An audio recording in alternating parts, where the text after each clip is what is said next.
up from thefightmagazine.com. This is Albert Rosales of Grinders Fitness up in North Glen, Colorado. This is our final segment for the day, and we're going to start by talking about Valentina Schevchenko. She made her debut last night at UFC Brazil.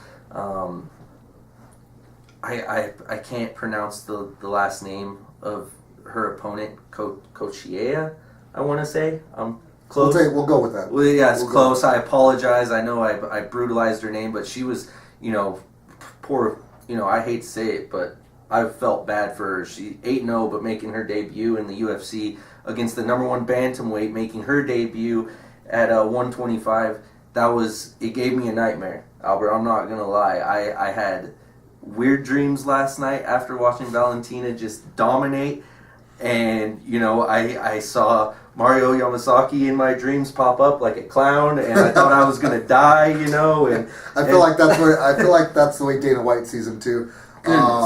So I could talk about Valentina for days, honestly. Just with my personal experience with her, my fighter Shannon trains with her quite a bit whenever they come into town, and man, what an amazing athlete. She is just phenomenal. And then also something that I took away from that is Valentina is extremely respectful and disciplined. When Pavel, her coach, when he talks to her when in training, he says very few words, but when he talks, she is completely quiet. She listens, she shakes her head and goes back to work. There is just nothing but professionalism coming out of her in that camp. Now, moving into this fight, we knew 125 was where she needed to be.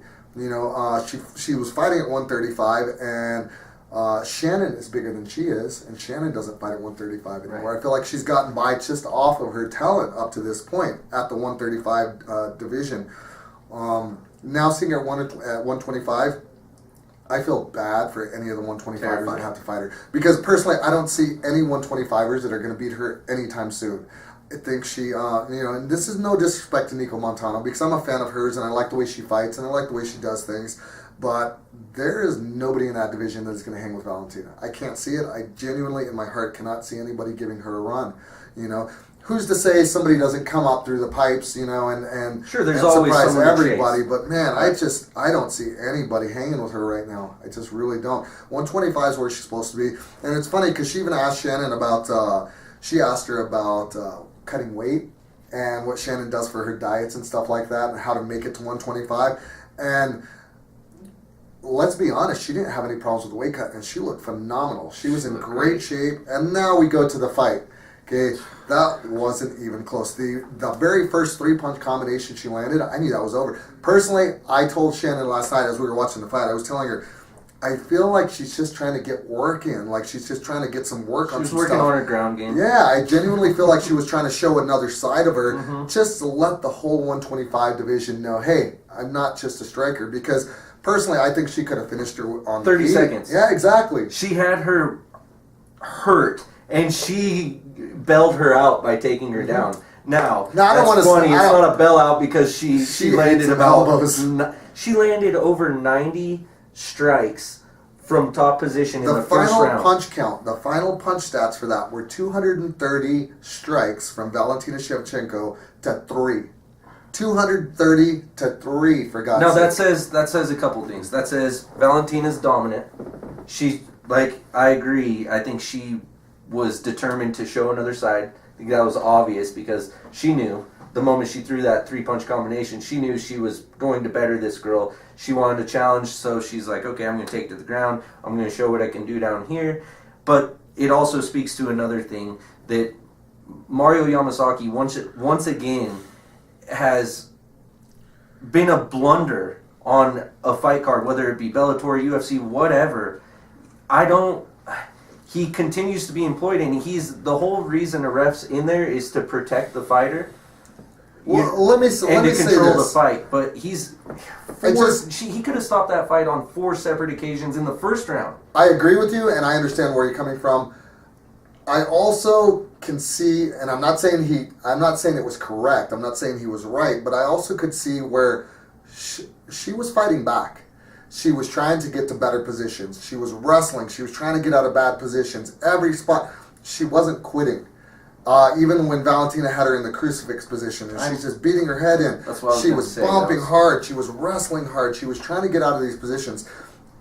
So in a small way, I can understand how Yamasaki could be like, well, she's still working. But 230 to 3 tells me that you have to be okay with the criticism of saying, oh, you shouldn't have stopped that fight. And to me, I feel like that's why he didn't, because she was still fighting back, and he didn't want to deal with the blowback of somebody saying, that girl was still fighting, why did you stop the fight?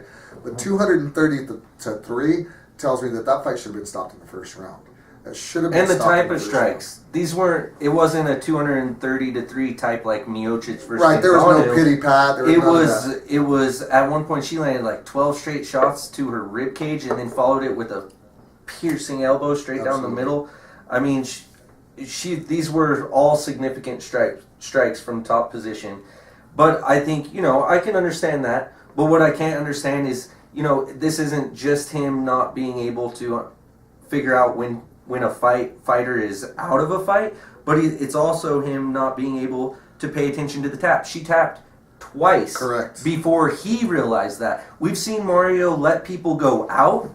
I'm watching at home like that. He's out, or she's out, and Mario still lifts the hand to feel if they're limp. It's like, Mario, you're trained, you're one of the top guys. I think that's part of what he's getting judged on, is his entire body of work has been a series of mistakes. And obviously you're in the public eye, and you have to be prepared for that when you're in his position. But I think it's just been mistake after mistake after mistake, fight after fight after fight, and I feel like now people are just, they've had enough. At some point. And to me, we wouldn't be talking about him if this was the first time. Right. But people's lives are at risk, especially, say what you will about the strikes and letting someone back in. But his work when it comes to recognizing when someone's in serious trouble in a choke, that's no joke to me. I don't want to be hard on a guy, it's his career. But goodness, if I screwed up at my job constantly and I don't even have people at risk living-wise, I would have to, reevaluate what I'm doing, and the people that employ me would need to reevaluate too. And that's all I'm saying. Let me just jump on my soapbox real quick too. So it's not just Yamasaki who's responsible here. Like, I feel like her corner should be punished as well. What kind of corner lets your fighter go out there and take 230 strikes when you've only landed 3 strikes? What kind of corner, where's the compassion for your fighter? I personally would never let my fighter go through something like that. I care about my fighters. My fighters are my family. You know what I'm saying? So if I saw that a fight was that out of hand, I would have stopped that after round 2. Enough's enough, So at what point does somebody say something to her corner? Why? To me, that's, and this is just my opinion, but to me, that's suspension worthy.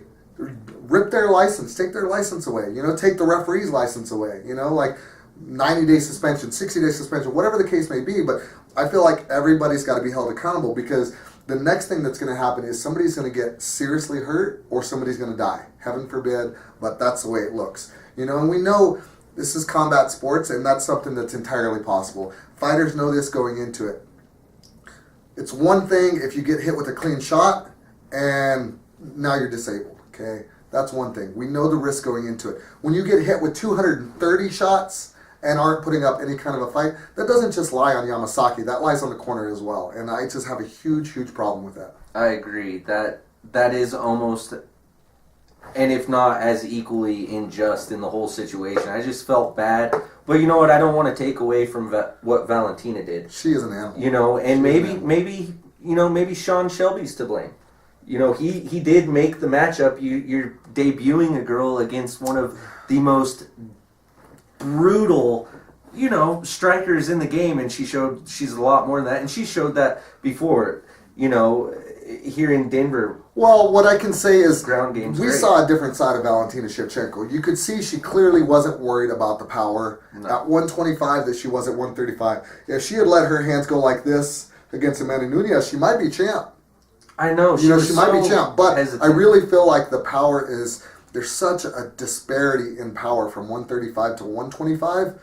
You know, like I feel like that's held her back from being as aggressive as she wanted to. Now you see her at 125 when she's not afraid of these girls' power anymore, and I feel like that makes all the difference in the world. I think this is the real Valentina Shevchenko, and I think this is going to be problems for everybody in that division. I agree 100%.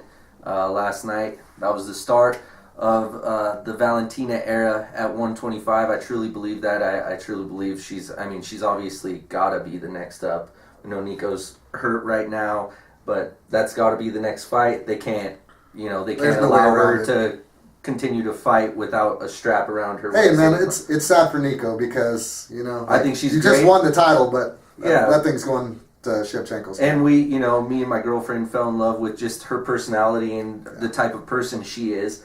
So I don't want to disrespect. Everybody's got a chance when they get in there. Absolutely, a fight's a fight, and that's why we put them in the cage or in the ring or whatever it is to find out. But when someone's so nice, and Valentina's very nice and respectful too. Absolutely. But she turns it on, and she's a whole nother person, and I think it's going to be very exciting to see her reign over the next while. Yep. So that's going to do it for this week's Takedown MMA here at IBTV. Once again, thank you for joining us. I hope you're enjoying this stuff. Leave questions, comments. If there's something you want to talk to us about between Sundays, then leave it in that comment section on YouTube where these are posted as well, and we'll try to touch base on that in one of the segments. Once again, thanks for joining us. Evan Herzog of the Fight Magazine, Albert Rosales of Grinding Fitness. Takedown MMA is out.